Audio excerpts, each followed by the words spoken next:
What's good, everybody? It's your boy, Mr. Dan Banks, aka DJ Fine, CEO of JTU. We are Jersey Magazine and Jersey Diamonds, and I'm here with the homie Eric Skye. What's going on, man? Yeah, Eric Skye is a big upcoming artist. Man's only 21. He just turned 21. Virgo season. Oh, it was yes. last month, but just know that. September 20th, baby. Right after my birthday, right now. So, Mr. Eric Skye, my brother. Yes, sir. Great pleasure to meet you. It's a pleasure to meet Big you too, man. singer, songwriter, producer. Man, let's get right into it. I want to start at just the top. Let's start from the top and kind of go down. Word. You have a project that dropped in July, right? Yes. What's it called? Nice Guys Finish First. Gotcha. Nice Guys, finish first. Finish first. So tell me about that project. We were talking about a little bit earlier about your passion behind why you created it. Let's start off with just the title. What made you come up with the title Nice Guys Finish First? I came up with the title because I just wanted to put out something for the nice guys out there, the good guys, because you always hear about women talk about the bad guys, the players, the cheaters. I just wanted to let everybody know that there's nice guys out there, and that we do finish first. We won't finish last. We always come in first. So that was definitely. And what made you do the nice guys versus like the good guys? Like, because I've always been a nice guy, basically, and I always hated the bad guys. So I wanted to just be like, no, I'm a good guy. We always win, and the bad guys, they stay in that corner. We stay in this corner. Definitely. So that's what. And when we were talking earlier, you said that this is like we saw a more vulnerable side to Eric Skye. So what was this vulnerability that we saw of Eric Skye versus any other project that Eric Skye has done? I just put my heart up on the whole project. The whole project. It was mostly about love. And love is a touchy situation for everybody. So I definitely wanted to show people that I have feelings and that I can be like real emotional. I can feel things like, because if you think about it, like in society, like as men we're told like we can't feel things. We're not supposed to have feelings. We're supposed to be hard. We're supposed to be like these rocks and. I have no feelings. I punch walls and all things like that. I just wanted to show people that no, it's not like that. Some dudes have a lot of feelings and they can express them like healthy. And you have a story in all of your songs, right? So tell me some of the titles of your songs that you have that kind of go pretty much in a chronological order. Yes, definitely in a chronological order. First song, I Didn't Cheat. There's a story behind that. So I was with a girl and then we weren't doing well. And I met another girl, but she was like real messed up in the head. She basically didn't. She never experienced like a good guy. She was always being cheated on. She was always being played. She was just basically just heartbroken and just walking broken. So I had to like I saw that because I see pain. Like I'm real good at reading people, and I could tell that she was in pain, and I could tell like she was a good person. So that off rip was just like, oh, I see your pain. You want to heal it? Yeah, I want to heal it because I always look at people and I'm like, yo, I definitely want to I want to help you. So that was the first thing, and then the second thing was I just liked her vibe. I was just like, I never felt like this like in my life. So but then I had this other girl, like this good girl, and I was juggling them. I was juggling them both. Like I wasn't cheating or anything. I was just like, damn. In my head, I'm like, damn. I got this one girl that's good, but then I'm trying to explore this other girl. And then at the end of the song, you hear the voicemail, and that was my current girl, and she was wondering where I was at and asking why I was distant, and then going to Frozen. Track 2, where I fast forward and then all the BS is happening. Me and the other girl, she ended up playing me, finessing me or whatever. And then I'm just talking about that, how I was hurt. And then going like track 3, I go into talking about how I still want her, but I know she's bad for me. So that's good. And then.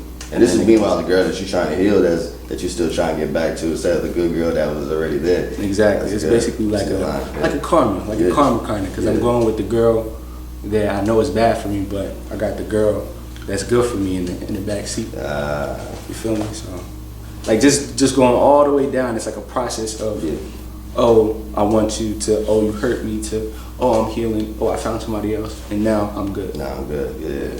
By the 14th track, Deja Vu, I'm talking about me being better, me manifesting my dreams, and me wanting to do all these crazy things, and just me having fun, and now I'm here. That's awesome.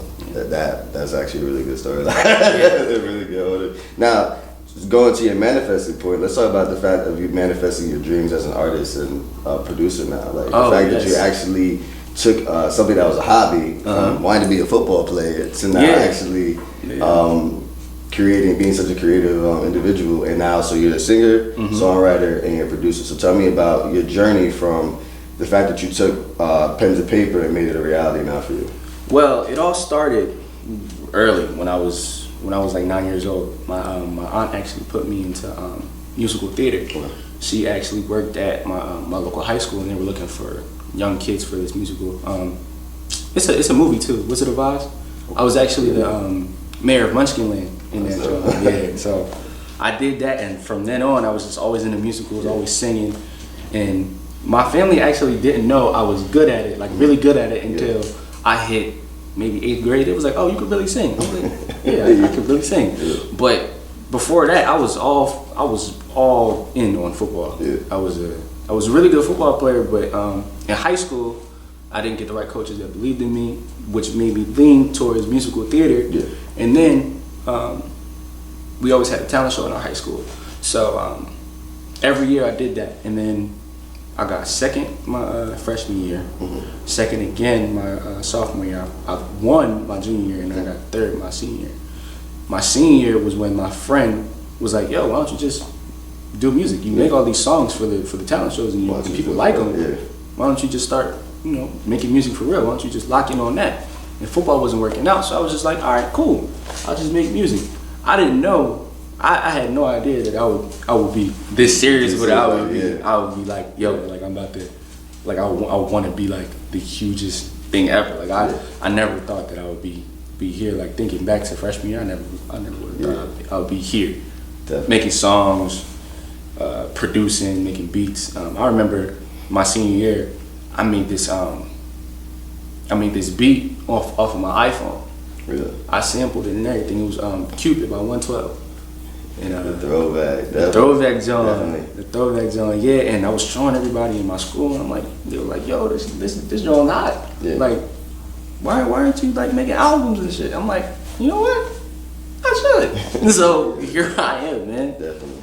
And what is it like to just have an archive of music? Because like you said, I mean, if you're a songwriter, producer, and everything, you definitely have pen to paper all the time. Yeah. So what is it like just trying to figure out exactly what song fits where? Like you said, throwing some gems in there. Because sometimes, we find ourselves just writing, like we're feeling it in the moment. But then what's it like to really like throw them gems and actually put it on a track?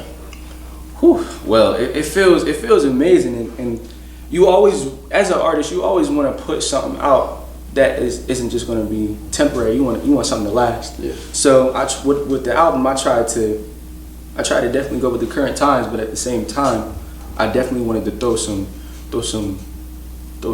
gems in there. I wanted to throw some gems in there. I definitely wanted people to see that, oh, he has talent, but oh shit, like he sounds like he's professional, but then at the same time he got some mystery to him. Yeah. Like I'm going back and I'm hearing the song and I didn't know that was there. Yeah. I definitely want people to be able to relate to it. Yeah. People relate to it. Definitely. But then also at the same time realize that like, oh, I'm not just a regular dude. I can actually write. Yeah. You feel me? So that's dope. And obviously your artistry and your journey just talks about sky's the limit. You push past all limits. Yeah, man. Definitely. So tell me about your artist name, Eric Skye. Eric Skye. All right. So originally it was Javon. That was my middle name, but I changed it to Eric Skye. I wanted it to be more personal and more fitting to what I'm trying to do as an artist. Yeah. So Eric is my first name. Skye came from Sky's the Limit. I was looking on Google one day for phrases or anything just to inspire me, and I came up with Sky's the Limit. And that meant a lot to me because all my life, like, people have been doubting me, people have been telling me that I couldn't be something, whether it be friends, family, just anybody, even teachers. Even like my football coach told me I was gonna be a fuck up. Like, so I took all of those feelings and I put it into my music, and I'm like, you know what? I want to inspire other people and let them know, like, no matter who you are, no matter where you come from, you can do anything you want. The sky's the limit. That's dope. And that's how I came up with Eric Skye. Eric Skye, push it past all limits. Yes, that's sir. dope. That's dope. To wrap it up, you have a project you're working on that's coming up. Oh, what's it called? Yes, sir. Series. It's called Series. It's gonna be an EP. It'll be about like 8-9 songs. You'll see the more grittier side of me, definitely. Definitely more gritty. When are we looking at for that to drop? Around, I would say January, February. Oh, he doing 2020. New Year. Oh, he doing New Year. Oh, yes, different. Sir. New Year, okay. new me, baby. That's what I'm trying to go for. Yeah. That's dope. And what made you want to tell this side of your story with the more serious, grittier side? Well, what we seeing? Well, I definitely felt like me being vulnerable was nice, but I definitely want people to know that I got a dark side to me, and I want them to be like, oh, like, I wanted to create something where I can perform it and people just go crazy to it, just start moshing and push people, because I've been watching a lot of performances on YouTube lately, and I'm like, I want people to cry to my vulnerable side, and I want them to just go crazy, pass out to my other side. So it's looking really good. That's good. Looking really good. That's dope. Stay tuned for Eric Skye, man. We are Jersey Mag. Sir. Time out to book you, follow you, everything, brother. Alrighty, you guys can follow me at Sky's Limit, SKYESLIM, 2 T's on Instagram, SKYESLIMI, 3 T's on Twitter. You can book me at my manager. Go to his page, South Philly Mail, South Philly MEL. Most definitely go. We are Jersey Magazine, Eric Skye. Yes, sir. Jersey turned up entertainment. Entertainment.